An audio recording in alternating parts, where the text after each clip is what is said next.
Bonjour, je m'appelle Arsène Abimoudi. Je me suis lancé comme challenge de prendre 21 jours pour développer deux habitudes, celle de la lecture et celle du sport. Nous sommes actuellement au sixième jour où je dois faire tous les matins 50 pompes plus une pompe plus que de plus que la veille.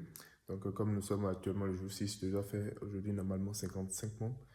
Et côté lecture, j'ai un beau livre avec moi que je suis en train de lire. C'est Les Misérables de Victor Hugo, où j'ai décidé récemment de lire une demi-page de plus que la veille. Donc aujourd'hui, je dois lire 4 pages. Donc je vous remercie de me suivre dans cette aventure.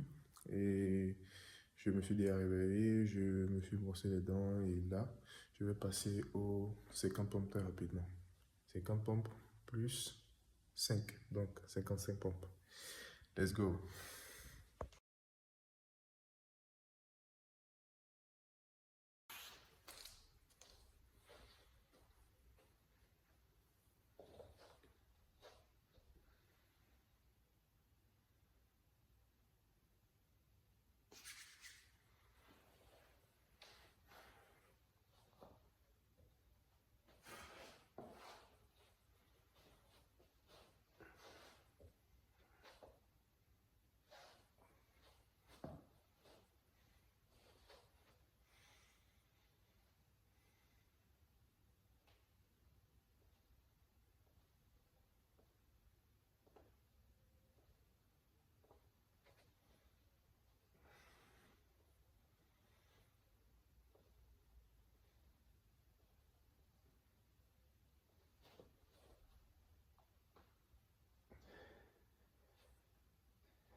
Là, je viens de terminer les 55 pompes. Et une petite chose que j'ai appris en cours de chemin, c'est que lorsqu'on développe un automatisme, c'est plus facile de pouvoir respecter le challenge. C'est-à-dire quoi? Le premier jour, ça sera difficile. Le deuxième jour, ça sera difficile. Le troisième jour, un peu moins. Pourquoi? Parce que on commence par s'habituer en fait. S'habituer dans le sens où les premiers réglages, les réglages qu'on fait aux premières séances, on n'a plus besoin de les faire parce qu'on sait déjà quoi faire à l'avance. Ce qui nous ennuie vraiment, ou ce qui nous fait euh, procrastiner, je pense, c'est de devoir réfléchir à comment mettre en place ce qu'on veut faire. Donc lorsqu'on commence par avoir un automatisme, lorsqu'on sait d'avance ce qu'il faut faire, ce qu'il y a à faire, ça devient un peu plus facile en fait. C'est ce que je retiens ce sixième jour du challenge. Juste pour dire, si lorsque je me réveille, je sais déjà quoi faire, je connais déjà ma séquence d'action, ça devient un peu moins compliqué en fait. Je sais que je me réveille, il faut que je me brosse les dents, il faut que je passe je vienne au salon pour faire les pompes, que j'aille me laver et que je revienne pour faire la lecture. Donc, je réfléchis moins. Et dès l'instant où tu n'as plus beaucoup à réfléchir en fait, ça devient un automatisme. Et je pense que c'est lorsque tu débloques cet automatisme-là que que tu peux enchaîner de longues séries sans même t'en rendre compte. Donc c'est ce que je retiens en ce jour 6. J'espère, ou je crois, que cet automatisme commence à se développer.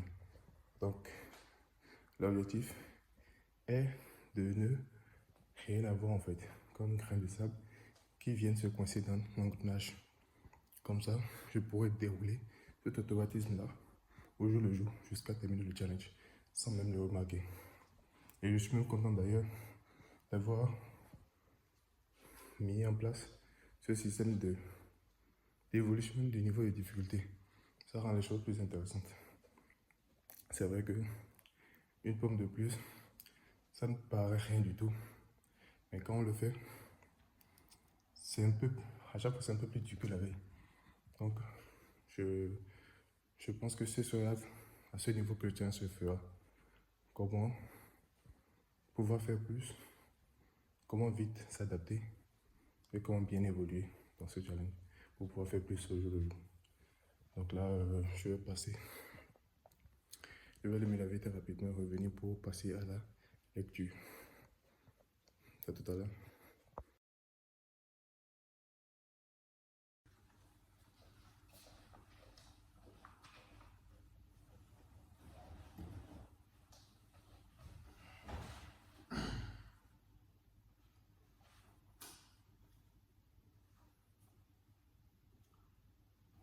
Tranquillité.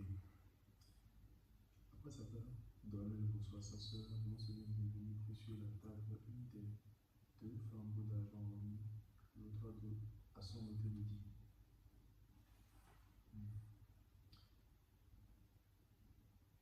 L'évêque répondit, cela regarde bon vue, puis gravement Jérémias l'air comme quelqu'un qui prie ou qui se parle à lui-même, il dressa les deux bras de sa main droite.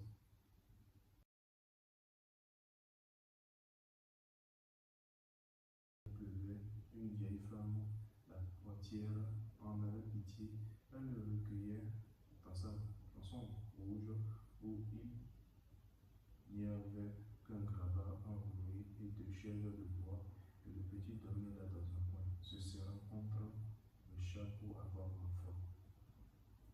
À 7 heures, l'école ouvrait et il y entrait. Voilà ce qu'on dit à Jean Valjean.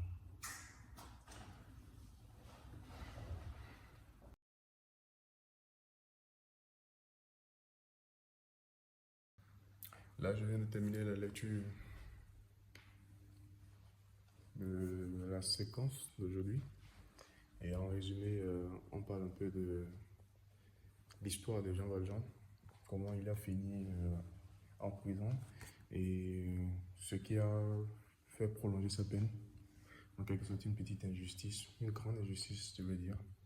Et aussi, il a été question de là d'où il venait, de sa vie, de ses parents qui étaient mortaux, des enfants de sa soeur et de sa soeur elle-même dont il s'occupait, et des problèmes financiers qui l'ont poussé à voler et qui l'ont amené finalement en prison. Et aussi le dernier enfant de sa soeur qui, voilà, tout enfant déjà, avait commencé à souffrir du fait que sa mère devait travailler pour le faire vivre.